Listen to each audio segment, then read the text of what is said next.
ॐ श्री गणेशाय नमः। ॐ श्री सूर्याय नमः। अथ आदित्यहृदयस्तोत्रम् विनियोगः। ॐ अस्य श्री आदित्यहृदयस्तोत्रमन्त्रस्य श्री अगस्त्य ऋषिः अनुष्टुप्छन्दः श्री आदित्यहृदयभूतो भगवान् ब्रह्मादेवताः। ॐ बीजं रश्मिमतेरिति शक्तिः। ॐ तत्सवितुरित्यादि गायत्री कीलकं निरस्ताशेषविघ्नतया ब्रह्मविद्यासिद्धौ सर्वत्र जयसिद्धौ च पाठे विनियोगः। ॐ घृणिः सूर्याय नमः। अथ स्तोत्रम्। ॐ ततो युद्धपरिश्रान्तं समरे चिन्तया स्थितं रावणं चाग्रतो दृष्ट्वा युद्धाय समुपस्थितं दैवतैश्च समागम्य द्रष्टुमभ्यागतो रणम् उपगम्याब्रवीद् राममगस्त्यो भगवान् ऋषिः। राम राम महाबाहो शृणु गुह्यं सनातनं येन सर्वान्नरीन् वत्स समरे विजयिष्यसि। आदित्यहृदयं पुण्यं सर्वशत्रुविनाशनं जयावहं जपे नित्यम् अक्षयं परमं शिवम्। सर्वमङ्गलमाङ्गल्यं सर्वपापप्रणाशनं चिन्ताशोकप्रशमनम् आयुर्वर्धनमुत्तमम्।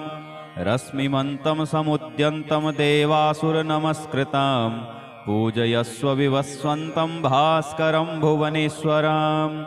सर्वदेवात्मको ये स तेजस्वी रश्मिभावनः एष देवासुरगणान् लोकान् पाति गभस्तिभिः। एष ब्रह्मा च विष्णुश्च शिवः स्कन्दः प्रजापतिः महेन्द्रो धनदः कालो यमः सोमो अपां पतिः। पितरो वसवः साध्यास्विनौ मरुतो मनुः वायुर्वह्निः प्रजाप्राण ऋतुकर्ता प्रभाकरः। आदित्यः सविता सूर्यः खगः पूषा गभस्तिमान् सुवर्णसदृशो भानुर्हिरण्यरेता दिवाकरः। हरिदस्वः सहस्रार्चिः सप्तसप्तिर्मरीचिमान् तिमिरोन्मथनः शम्भुस्त्वष्टा मार्ताण्डयंशुमान्। हिरण्यगर्भः शिशिरस्तपनो भास्करो रविः अग्निगर्भोदितेः पुत्रः शङ्खः शिशिरनाशनः। व्योमनाथस्तमो भेदी ऋग्जजुः सामपारगः घनवृष्टिरपां मित्रो विन्ध्यवीथि प्लवङ्गमः। आतपी मण्डली मृत्युः पिङ्गलः सर्वतापनः कविरविश्वो महातेजाः रक्तः सर्वभवोद्भवः। नक्षत्रग्रहताराणामधिपो विश्वभावनः तेजसामपि तेजस्वी द्वादशात्मन्नमोऽस्तु ते।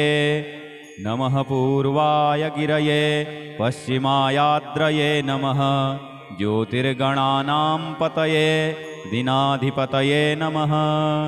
जयाय जयभद्राय हर्यस्वाय नमो नमः। नमो नमः सहस्रांशो आदित्याय नमो नमः। नमो उग्राय वीराय सारंगाय नमो नमः। नमः पद्मप्रबोधाय मार्ताण्डाय नमो नमः। ब्रह्मेशानाच्युतेशाय सूर्यायादित्यवर्चसे भास्वते सर्वभक्ष्याय रौद्राय वपुषे नमः। तमोघ्नाय हिमघ्नाय शत्रुघ्नायामितात्मने कृतघ्नघ्नाय देवाय ज्योतिषां पतये नमः। तप्तचामीकराभाय वह्नये विश्वकर्मणे नमस्तमोभिनिघ्नाय रुचये लोकसाक्षिणे। नाशयत्ते स वैभूतं तदेव सृजति प्रभुः पायत्ते स तपत्ते स वर्षत्ते स गभस्तिभिः। एष सुप्तेषु जागर्ति भूतेषु परिनिष्ठितः एष चैवाग्निहोत्रं च फलं चैवाग्निहोत्रिणाम्। वेदाश्च कृतवश्चैव क्रतूनां फलमेव च यानि कृत्यानि लोकेषु सर्व एष रविः प्रभुः। अथ फलश्रुतिः येन मापत्सु कृच्छ्रेषु कान्तारेषु भयेषु च कीर्तयन् पुरुषः कश्चिन्नावसीदति राघव। पूजयस्वेनमेकाग्रो देवदेवं जगत्पतिम् एतत् त्रिगुणितं जप्त्वा युद्धेषु विजयिष्यसि। अस्मिन् क्षणे महाबाहो रावणं त्वं वधिष्यसि। एवमुक्त्वा तदागस्त्यो जगाम च यथागतम्। एतच्छ्रुत्वा महातेजा नष्टशोको भवत्तदा धारयामास सुप्रीतो राघवः प्रयतात्मवान्। आदित्यं प्रेक्ष्य जप्त्वा तु परमहर्षमवाप्तवान्। त्रिराचम्य शुचिर्भूत्वा धनुरादाय वीर्यवान्। रावणं प्रेक्ष्य हृष्टात्मा युद्धाय समुपागतं। सर्वयत्नेन महता वधे तस्य धृतोऽभवत्। अथ रविर्वदन्निरीक्ष्य रामं मुदितमनाः परमं प्रहस्यमाणः निशिचरपतिसंशयं विदित्वा सुरगणमध्ये गतो वचस्त्वरेति। ॐ ततो युद्धपरिश्रान्तं समरे चिन्तया स्थितं रावणं चाग्रतो दृष्ट्वा युद्धाय समुपस्थितं। दैवतैश्च समागम्य द्रष्टुमभ्यागतो रणम् उपगम्याब्रवीद् राममगस्त्यो भगवान् ऋषिः। राम राम महाबाहो शृणु गुह्यं सनातनम् येन सर्वान् नरीन् वत्स समरे विजयिष्यसि। आदित्यहृदयं पुण्यं सर्वशत्रुविनाशनं जयावहं जपे नित्यम् अक्षयं परमं शिवम्। सर्वमङ्गलमाङ्गल्यं सर्वपापप्रणाशनं चिन्ताशोकप्रशमनम् आयुर्वर्धनमुत्तमम्। रश्मिमन्तं समुद्यन्तं देवासुरनमस्कृतं पूजयस्व विवस्वन्तं भास्करं भुवनेश्वरम्। सर्वदेवात्मको ये स तेजस्वी रश्मिभावनः एष देवासुरगणान् लोकान् पाति गभस्तिभिः। एष ब्रह्मा च विष्णुश्च शिवः स्कन्दः प्रजापतिः महेन्द्रो धनदः कालो यमः सोमो अपां पतिः। पितरो वसवः साध्या सुविनौ मरुतो मनुः वायुर्वह्निः प्रजाप्राण ऋतुकर्ता प्रभाकरः। आदित्यः सविता सूर्यः खगः पूषा गभस्तिमान् सुवर्णसदृशो भानुर्हिरण्यरेता दिवाकरः। हरिदस्वः सहस्रार्चिः सप्तसप्तिर्मरीचिमान् तिमिरोन्मथनः शम्भुस्त्वष्टा मार्ताण्डयांशुमान्।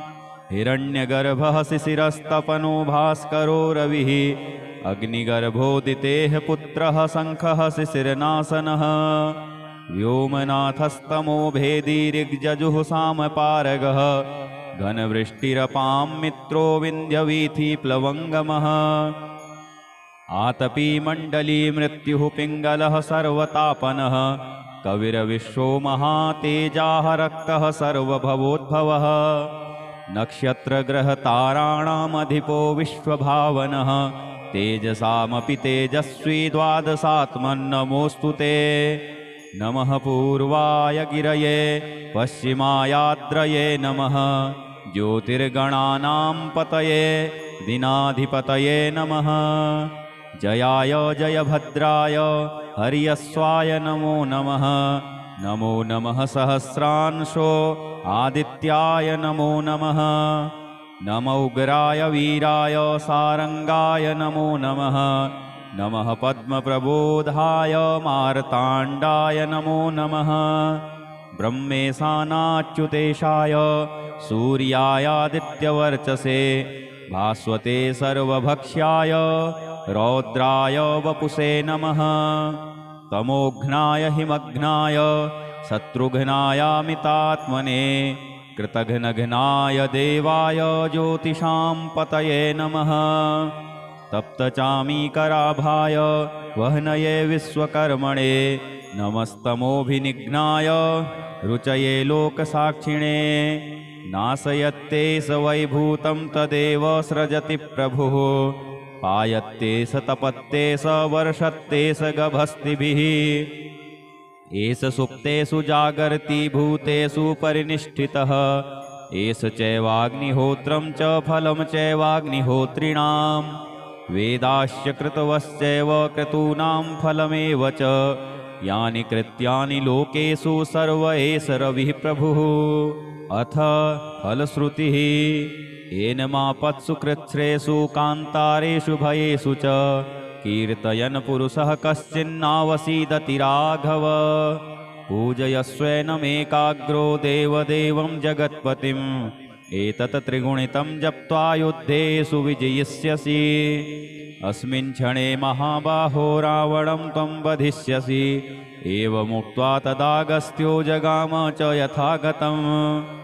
एतच्छ्रुत्वा महातेजा नष्टशोको भवत्तदा धारयामास सुप्रीतो राघवः प्रयतात्मवान् आदित्यं प्रेक्ष्य जप्त्वा तु परमहर्षमवाप्तवान् त्रिराचम्य शुचिर्भूत्वा धनुरादाय वीर्यवान् रावणं प्रेक्ष्य हृष्टात्मा युद्धाय समुपागतम् सर्वयत्नेन महता वधे तस्य धृतोऽभवत् अथ रविर्वदन्निरीक्ष्य रामं मुदितमनाः परमं प्रहस्यमाणः निशिचरपतिसंशयं विदित्वा सुरगणमध्ये गतो वचस्त्वरेति ॐ ततो युद्धपरिश्रान्तं समरे चिन्तया स्थितं रावणं चाग्रतो दृष्ट्वा युद्धाय समुपस्थितं दैवतैश्च समागम्य द्रष्टुमभ्यागतो रणम् उपगम्याब्रवीद् राममगस्त्यो भगवान् ऋषिः राम राम महाबाहो शृणु गुह्यं सनातनम् येन सर्वान्नरीन् वत्स समरे विजयिष्यसि आदित्यहृदयं पुण्यं सर्वशत्रुविनाशनं जयावहं जपे नित्यम् अक्षयं परमं शिवम् सर्वमङ्गलमाङ्गल्यं सर्वपापप्रणाशनं चिन्ताशोकप्रशमनम् आयुर्वर्धनमुत्तमम् रश्मिमन्तं समुद्यन्तं देवासुरनमस्कृतं पूजयस्व विवस्वन्तं भास्करं भुवनेश्वरम् सर्वदेवात्मको ये स तेजस्वी रश्मिभावनः एष देवासुरगणान् लोकान् पाति गभस्तिभिः एष ब्रह्मा च विष्णुश्च शिवः स्कन्दः प्रजापतिः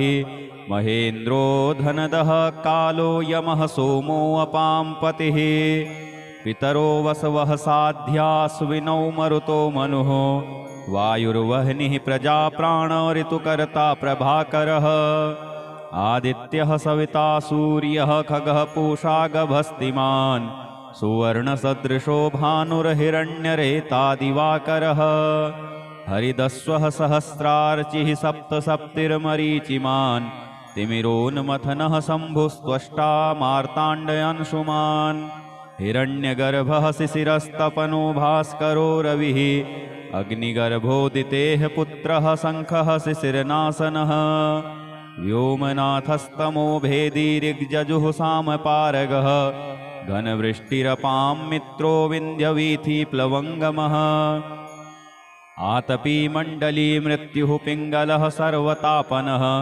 कविरविश्वो महातेजाः रक्तः सर्वभवोद्भवः नक्षत्रग्रहताराणामधिपो विश्वभावनः तेजसामपि तेजस्वी द्वादशात्मन्नमोऽस्तु ते नमः पूर्वाय गिरये पश्चिमायाद्रये नमः ज्योतिर्गणानां पतये दिनाधिपतये नमः जयाय जयभद्राय हर्यस्वाय नमो नमः नमो नमः सहस्रांशो आदित्याय नमो नमः नमो उग्राय वीराय सारंगाय नमो नमः नमः पद्मप्रबोधाय मार्ताण्डाय नमो नमः ब्रह्मेशानाच्युतेशाय सूर्यायादित्यवर्चसे भास्वते सर्वभक्ष्याय रौद्राय वपुषे नमः तमोघ्नाय हिमघ्नाय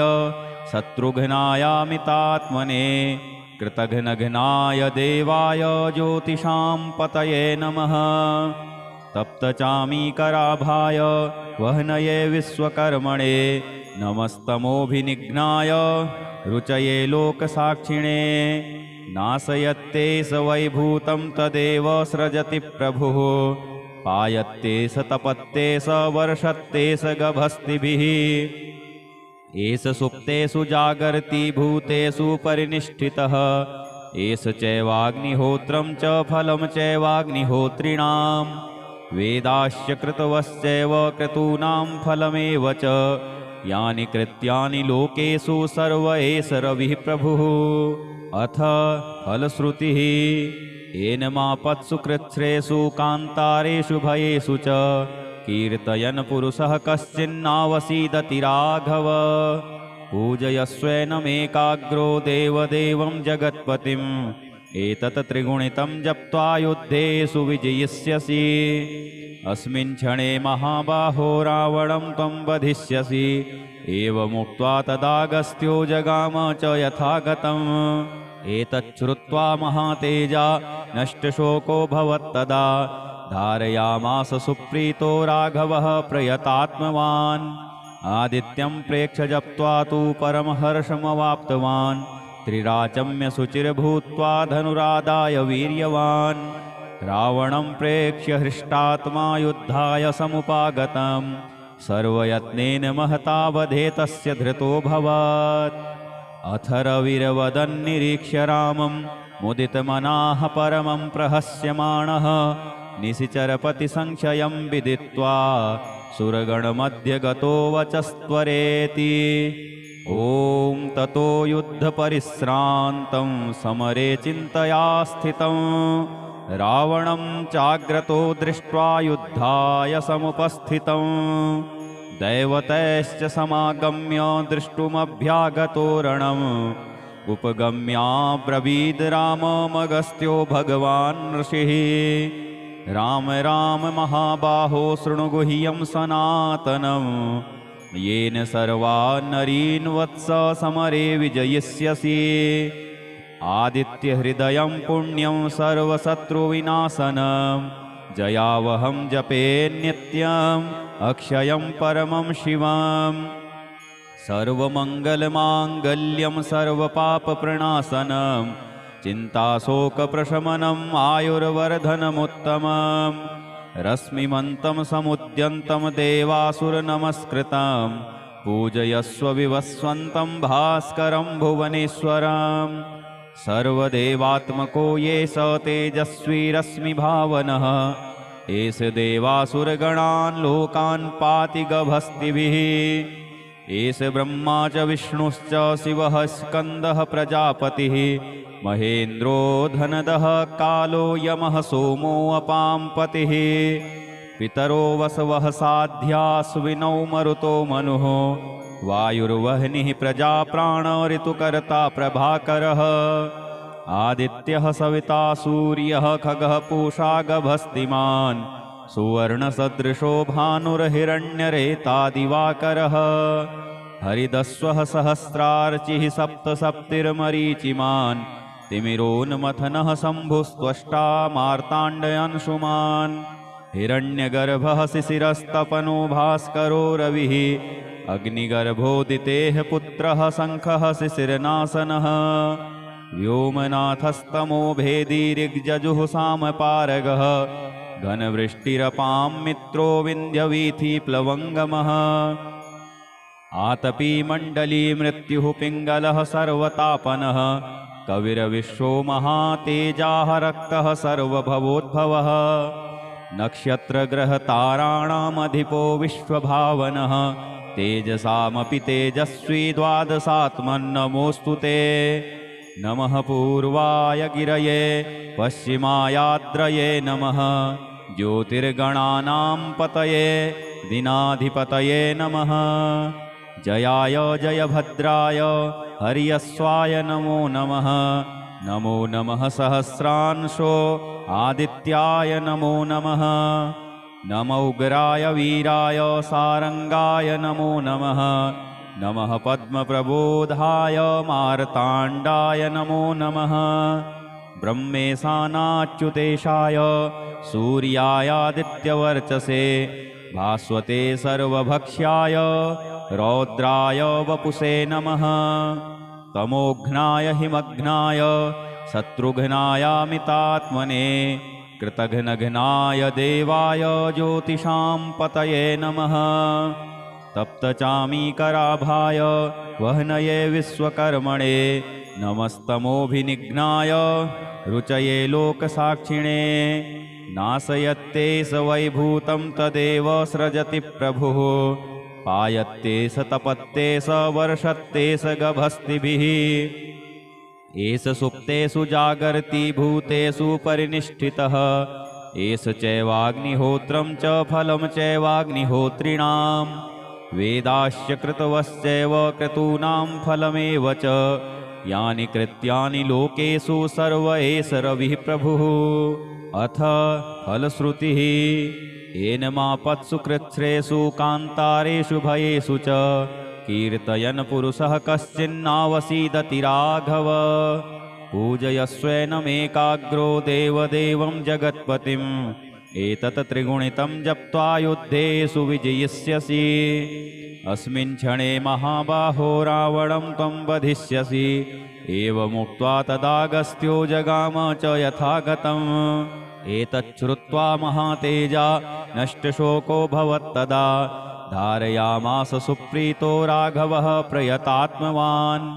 आदित्यं प्रेक्ष्य जप्त्वा तु परमहर्षमवाप्तवान्। त्रिराचम्य शुचिर्भूत्वा धनुरादाय वीर्यवान्। रावणं प्रेक्ष्य हृष्टात्मा युद्धाय समुपागतम्। सर्वयत्नेन महता वधे तस्य धृतोऽभवत्। अथ रविर्वदन्निरीक्ष्य रामं मुदितमनाः परमं प्रहस्यमाणः निशिचरपतिसंशयं विदित्वा सुरगणमध्ये गतो वचस्त्वरेति। ॐ ततो युद्धपरिश्रान्तं समरे चिन्तया स्थितं रावणं चाग्रतो दृष्ट्वा युद्धाय समुपस्थितं। दैवतैश्च समागम्य द्रष्टुमभ्यागतो रणम्। उपगम्याब्रवीद् राममगस्त्यो भगवान् ऋषिः। राम राम महाबाहो शृणु गुह्यं सनातनं येन सर्वा नरीन् वत्स समरे विजयिष्यसि। आदित्यहृदयं पुण्यं सर्वशत्रुविनाशनं जयावहं जपे नित्यम् अक्षयं परमं शिवम्। सर्वमङ्गलमाङ्गल्यं सर्वपापप्रणाशनं चिन्ताशोकप्रशमनम् आयुर्वर्धनमुत्तमम्। रश्मिमन्तं समुद्यन्तं देवासुरनमस्कृतं पूजयस्व विवस्वन्तं भास्करं भुवनेश्वरम्। सर्वदेवात्मको ये स तेजस्वी रश्मिभावनः एष देवासुरगणान् लोकान् पाति गभस्तिभिः। एष ब्रह्मा च विष्णुश्च शिवः स्कन्दः प्रजापतिः महेन्द्रो धनदः कालो यमः सोमो अपां पतिः। पितरो वसवः साध्यास्विनौ मरुतो मनुः वायुर्वह्निः प्रजाप्राण ऋतुकर्ता प्रभाकरः। आदित्यः सविता सूर्यः खगः पूषा गभस्तिमान् सुवर्णसदृशो भानुर्हिरण्यरेता दिवाकरः। हरिदस्वः सहस्रार्चिः सप्तसप्तिर्मरीचिमान् तिमिरोन्मथनः शम्भुस्त्वष्टा मार्ताण्डयांशुमान्। हिरण्यगर्भः शिशिरस्तपनो भास्करो रविः अग्निगर्भोदितेः पुत्रः शङ्खः शिशिरनाशनः। व्योमनाथस्तमो भेदी ऋग्जजुः सामपारगः घनवृष्टिरपां मित्रो विन्ध्यवीथिप्लवङ्गमः। आतपी मण्डली मृत्युः पिङ्गलः सर्वतापनः कविरविश्वो महातेजाः रक्तः सर्वभवोद्भवः। नक्षत्रग्रहताराणामधिपो विश्वभावनः तेजसामपि तेजस्वी द्वादशात्मन्नमोऽस्तु ते। नमः पूर्वाय गिरये पश्चिमायाद्रये नमः ज्योतिर्गणानां पतये दीनाधिपतये नमः। जयाय जयभद्राय हर्यस्वाय नमो नमः। नमो नमः सहस्रांशो आदित्याय नमो नमः। नमो उग्राय वीराय सारंगाय नमो नमः। नमः पद्मप्रबोधाय मार्ताण्डाय नमो नमः। ब्रह्मेशानाच्युतेशाय सूर्यायादित्यवर्चसे भास्वते सर्वभक्ष्याय रौद्राय वपुषे नमः। तमोघ्नाय हिमघ्नाय शत्रुघ्नायामितात्मने कृतघ्नघ्नाय देवाय ज्योतिषां पतये नमः। तप्तचामीकराभाय वह्नये विश्वकर्मणे नमस्तमोभिनिघ्नाय रुचये लोकसाक्षिणे। नाशयत्ते स वैभूतं तदेव सृजति प्रभुः। पायत्ते स तपत्ते स वर्षत्ते स गभस्तिभिः। एष सुप्तेषु जागर्ति भूतेषु परिनिष्ठितः। एष चैवाग्निहोत्रं च फलं चैवाग्निहोत्रिणां। वेदाश्च कृतवश्चैव क्रतूनां फलमेव च। यानि कृत्यानि लोकेषु सर्व एष रविः प्रभुः। अथ फलश्रुतिः। येन मापत्सु कृच्छ्रेषु कान्तारेषु भयेषु च कीर्तयन् पुरुषः कश्चिन्नावसीदति राघव। पूजयस्वेनमेकाग्रो देवदेवं जगत्पतिम्। एतत् त्रिगुणितं जप्त्वा युद्धेषु विजयिष्यसि। अस्मिन् क्षणे महाबाहो रावणं त्वं वधिष्यसि। एवमुक्त्वा तदागस्त्यो जगाम च यथागतम्। एतच्छ्रुत्वा महातेजा नष्टशोको भवत्तदा। धारयामास सुप्रीतो राघवः प्रयतात्मवान्। आदित्यं प्रेक्ष्य जप्त्वा तु परमहर्षमवाप्तवान्। त्रिराचम्य शुचिर्भूत्वा धनुरादाय वीर्यवान्। रावणं प्रेक्ष्य हृष्टात्मा युद्धाय समुपागतम्। सर्वयत्नेन महता वधे तस्य धृतोऽभवत्। अथ रविर्वदन्निरीक्ष्य रामं मुदितमनाः परमं प्रहस्यमाणः। निशिचरपतिसंशयं विदित्वा सुरगणमध्ये गतो वचस्त्वरेति। ॐ ततो युद्धपरिश्रान्तं समरे चिन्तया स्थितं। रावणं चाग्रतो दृष्ट्वा युद्धाय समुपस्थितं। दैवतैश्च समागम्य द्रष्टुमभ्यागतो रणम्। उपगम्याब्रवीद् राममगस्त्यो भगवान् ऋषिः। राम राम महाबाहो शृणु गुह्यं सनातनम्। येन सर्वा नरीन् वत्स समरे विजयिष्यसि। आदित्यहृदयं पुण्यं सर्वशत्रुविनाशनं। जयावहं जपे नित्यम् अक्षयं परमं शिवम्। सर्वमङ्गलमाङ्गल्यं सर्वपापप्रणाशनं। चिन्ताशोकप्रशमनम् आयुर्वर्धनमुत्तमम्। रश्मिमन्तं समुद्यन्तं देवासुरनमस्कृतं। पूजयस्व विवस्वन्तं भास्करं भुवनेश्वरम्। सर्वदेवात्मको ये स तेजस्वी रश्मिभावनः। एष देवासुरगणान् लोकान् पाति गभस्तिभिः।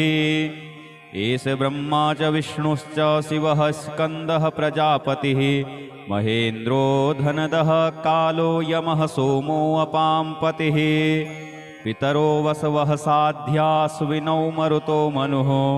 वायुर्वह्निः प्रजाप्राण ऋतुकर्ता प्रभाकरः। आदित्यः सविता सूर्यः खगः पूषा गभस्तिमान्। सुवर्णसदृशो भानुर्हिरण्यरेता दिवाकरः। हरिदस्वः सहस्रार्चिः सप्तसप्तिर्मरीचिमान्। तिमिरोन्मथनः शम्भुस्त्वष्टा मार्ताण्डयांशुमान्। हिरण्यगर्भः शिशिरस्तपनो भास्करो रविः। अग्निगर्भोदितेः पुत्रः शङ्खः शिशिरनाशनः। व्योमनाथस्तमो भेदी ऋग्जजुः सामपारगः। घनवृष्टिरपां मित्रो विन्ध्यवीथिप्लवङ्गमः। आतपी मण्डली मृत्युः पिङ्गलः सर्वतापनः। कविर्विश्वो महातेजाः रक्तः सर्वभवोद्भवः नक्षत्रग्रहताराणामधिपो विश्वभावनः तेजसामपि तेजस्वी द्वादशात्मन्नमोऽस्तु ते नमः पूर्वाय गिरये पश्चिमायाद्रये नमः ज्योतिर्गणानां पतये दिनाधिपतये नमः जयाय जयभद्राय हर्यस्वाय नमो नमः नमो नमः सहस्रांशो आदित्याय नमो नमः नमो उग्राय वीराय सारंगाय नमो नमः नमः पद्मप्रबोधाय मार्ताण्डाय नमो नमः ब्रह्मेशानाच्युतेशाय सूर्यायादित्यवर्चसे भास्वते सर्वभक्ष्याय रौद्राय वपुषे नमः तमोघ्नाय हिमघ्नाय शत्रुघ्नायामितात्मने कृतघ्नघ्नाय देवाय ज्योतिषां पतये नमः तप्तचामीकराभाय वह्नये विश्वकर्मणे नमस्तमोभिनिघ्नाय रुचये लोकसाक्षिणे नाशयत्ते स वैभूतं तदेव सृजति प्रभुः पायत्ते स तपत्ते स वर्षत्ते स गभस्तिभिः एष सुप्तेषु जागर्ति भूतेषु परिनिष्ठितः एष चैवाग्निहोत्रं च फलं चैवाग्निहोत्रिणां वेदाश्च कृतवश्चैव क्रतूनां फलमेव च यानि कृत्यानि लोकेषु सर्व एष रविः प्रभुः अथ फलश्रुतिः येन मापत्सु कृच्छ्रेषु कान्तारेषु भयेषु च कीर्तयन् पुरुषः कश्चिन्नावसीदति राघव पूजयस्वेनमेकाग्रो देवदेवं जगत्पतिम् एतत् त्रिगुणितं जप्त्वा युद्धेषु विजयिष्यसि अस्मिन् क्षणे महाबाहो रावणं त्वं वधिष्यसि एवमुक्त्वा तदागस्त्यो जगाम च यथागतम् एतच्छ्रुत्वा महातेजा नष्टशोको भवत्तदा धारयामास सुप्रीतो राघवः प्रयतात्मवान् आदित्यं प्रेक्ष्य जप्त्वा तु परमहर्षमवाप्तवान् त्रिराचम्य शुचिर्भूत्वा धनुरादाय वीर्यवान् रावणं प्रेक्ष्य हृष्टात्मा युद्धाय समुपागतं सर्वयत्नेन महता वधे तस्य धृतोऽभवत् अथ रविर्वदन्निरीक्ष्य रामं मुदितमनाः परमं प्रहस्यमाणः निशिचरपतिसंशयं विदित्वा सुरगणमध्ये गतो वचस्त्वरेति ॐ ततो युद्धपरिश्रान्तं समरे चिन्तया स्थितं रावणं चाग्रतो दृष्ट्वा युद्धाय समुपस्थितं दैवतैश्च समागम्य द्रष्टुमभ्यागतो रणम् उपगम्याब्रवीद् राममगस्त्यो भगवान् ऋषिः राम राम महाबाहो शृणु गुह्यं सनातनं येन सर्वा नरीन् वत्स समरे विजयिष्यसि आदित्यहृदयं पुण्यं सर्वशत्रुविनाशनं जयावहं जपे नित्यम् अक्षयं परमं शिवम् सर्वमङ्गलमाङ्गल्यं सर्वपापप्रणाशनं चिन्ताशोकप्रशमनम् आयुर्वर्धनमुत्तमम् रश्मिमन्तं समुद्यन्तं देवासुरनमस्कृतं पूजयस्व विवस्वन्तं भास्करं भुवनेश्वरं सर्वदेवात्मको ये स तेजस्वी रश्मिभावनः एष देवासुरगणान् लोकान् पाति गभस्तिभिः एष ब्रह्मा च विष्णुश्च शिवः स्कन्दः प्रजापतिः महेन्द्रो धनदः कालो यमः सोमो अपां पतिः पितरो वसवः साध्यास्विनौ मरुतो मनुः वायुर्वह्निः प्रजाप्राण ऋतुकर्ता प्रभाकरः आदित्यः सविता सूर्यः खगः पूषा गभस्तिमान् सुवर्णसदृशो भानुर्हिरण्यरेता दिवाकरः हरिदस्वः सहस्रार्चिः सप्तसप्तिर्मरीचिमान् तिमिरोन्मथनः शम्भुस्त्वष्टा मार्ताण्डयांशुमान् हिरण्यगर्भः शिशिरस्तपनो भास्करो रविः अग्निगर्भोदितेः पुत्रः शङ्खः शिशिरनाशनः व्योमनाथस्तमो भेदी ऋग्जजुः सामपारगः घनवृष्टिरपां मित्रो विन्ध्यवीथिप्लवङ्गमः आतपी मण्डली मृत्युः पिङ्गलः सर्वतापनः कविरविश्वो महातेजाः रक्तः सर्वभवोद्भवः नक्षत्रग्रहताराणामधिपो विश्वभावनः तेजसामपि तेजस्वी द्वादशात्मन्नमोऽस्तु ते नमः पूर्वाय गिरये पश्चिमायाद्रये नमः ज्योतिर्गणानां पतये दिनाधिपतये नमः जयाय जयभद्राय हर्यस्वाय नमो नमः नमो नमः सहस्रांशो आदित्याय नमो नमः नमो उग्राय वीराय सारंगाय नमो नमः नमः पद्मप्रबोधाय मार्ताण्डाय नमो नमः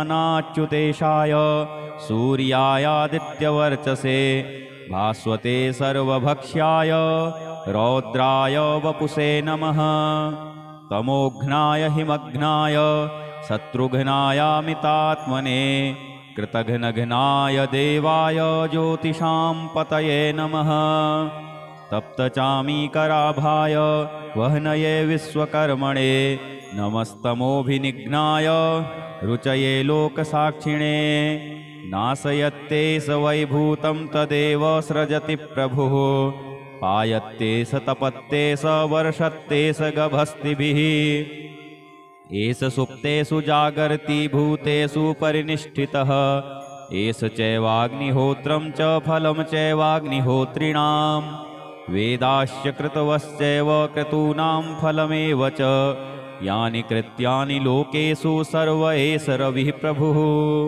अथ फलश्रुतिः येन मापत्सु कृच्छ्रेषु कान्तारेषु भयेषु च कीर्तयन् पुरुषः कश्चिन्नावसीदति राघव पूजयस्वेनमेकाग्रो देवदेवं जगत्पतिम् एतत् त्रिगुणितं जप्त्वा युद्धेषु विजयिष्यसि अस्मिन् क्षणे महाबाहो रावणं त्वं वधिष्यसि एवमुक्त्वा तदागस्त्यो जगाम च यथागतम् एतच्छ्रुत्वा महातेजा नष्टशोको भवत्तदा धारयामास सुप्रीतो राघवः प्रयतात्मवान् आदित्यं प्रेक्ष्य जप्त्वा तु परमहर्षमवाप्तवान् त्रिराचम्यशुचिर्भूत्वा धनुरादाय वीर्यवान् रावणं प्रेक्ष्य हृष्टात्मा युद्धाय समुपागतं सर्वयत्नेन महता वधे तस्य धृतोऽभवत् अथ रविर्वदन्निरीक्ष्य रामं